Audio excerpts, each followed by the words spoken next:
Welcome to day 140 of the Daily Bread Bible Study. We are wrapping up the book of Ezra with Ezra chapters 8 through 10. So, one thing to note before we begin is that we see the character of Ezra speaking in first person now, which is a notable change from the third person narrative for most of the book of this book of the Bible.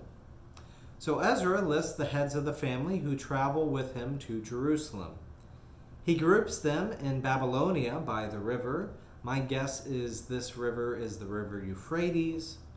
And seeking God's blessings on the journey, they fast in hopes of receiving blessings from God. Ezra states that God listened to his entreaty. And then Ezra gives the offerings for the house of the Lord, gives them to 12 priests, and they make their way to Jerusalem. The ambushes and enemies are kept at bay here, and the group arrives in Jerusalem and brings the offerings to the house of God. They offer sacrifices to God in Jerusalem.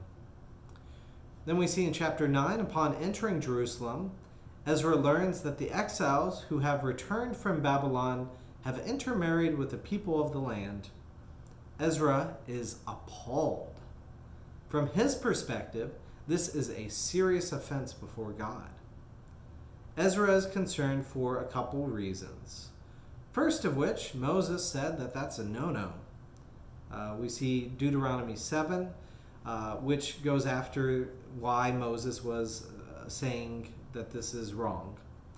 So in verse 1 of chapter 7 of Deuteronomy, when the Lord your God brings you into the land you are about to enter and occupy, and he clears away many nations before you, the Hittites and the Girgashites, the Amorites and the Canaanites, the Perizzites and the Hivites, the Jebusites, 7 nations mightier and more numerous than you. And when the Lord your God gives them over to you and you defeat them, then you must utterly destroy them. Make no covenant with them and show them no mercy. Do not intermarry with them, giving your daughters to their sons or taking their daughters for your sons.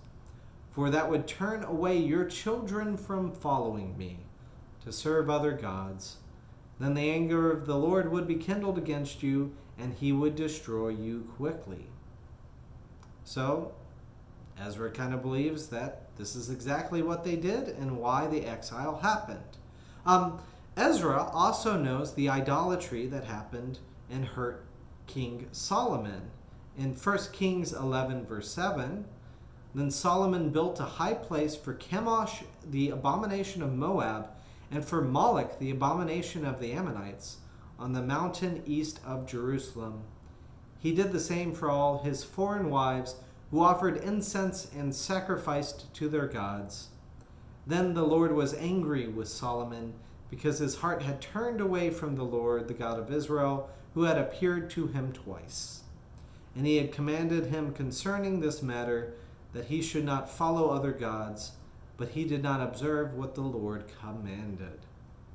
So, in addition to Moses saying this was wrong, and Ezra knowing the story about King Solomon's falling away because of his foreign wives, 3. Ezra is afraid that any forsaking of the commandments will lead to another exile and more destruction for the Jews.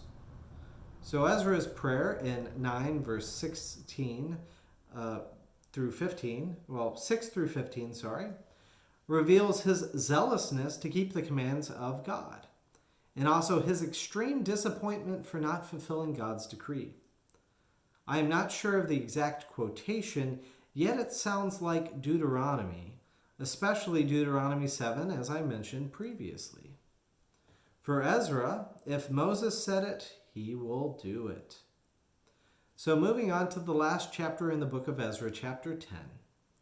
As Ezra is praying to God, people overhear his prayer and admit their guilt. They too seek righteousness before God and are willing to do what needs to be done in order to maintain the law.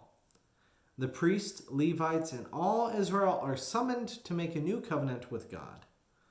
Trembling due to the heavy rain that day, they want to appease God. They create a structure to discover the foreign wives to discover foreign wives and their children, and then all are send away their wives and their children implicated by the book of the law. So they say goodbye to their families, right?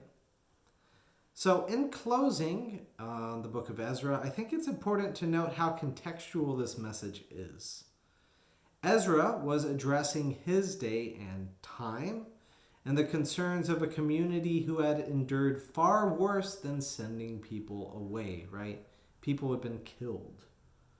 Ezra was also afraid of a God who would get angry with human sin, and his actions were an attempt to preserve the community from the wrath of God, especially another exile and another slaughter there in the valley of Hinnom that happened before the exile. So all of these painful memories are why Ezra is so, I guess, adamant about trying to get rid of foreign wives and foreign influences.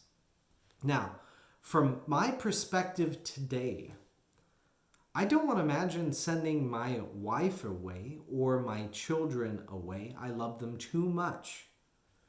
This feels the opposite of loving the orphan, the widow, and the oppressed. In fact, it's about creating more orphans, widows, and oppressed. And while I understand the context of Ezra, I still disagree with its heart. You can devote yourself to God regardless of your ancestry and regardless of the ancestry of your spouse. Additionally, I, as a Gentile Christian, am not worried about incurring God's wrath through marriage. I depend heavily upon Jesus' death and resurrection for my own salvation and redemption and atonement of my sins before God. I seek to worship God alone and trust that this desire to follow God is more important than worrying about breaking the rules. So I see the wisdom that Ezra has here, trying to remove the influences that are not from God. At the same time, too, it just hurts because it feels like it's going about it the wrong way. But again, that's how I feel. So I hope you are able to get something out of this book of Ezra, and that through the study of it that you were able to find something helpful here today. So look forward to talking about our next Daily Bread discussion next time.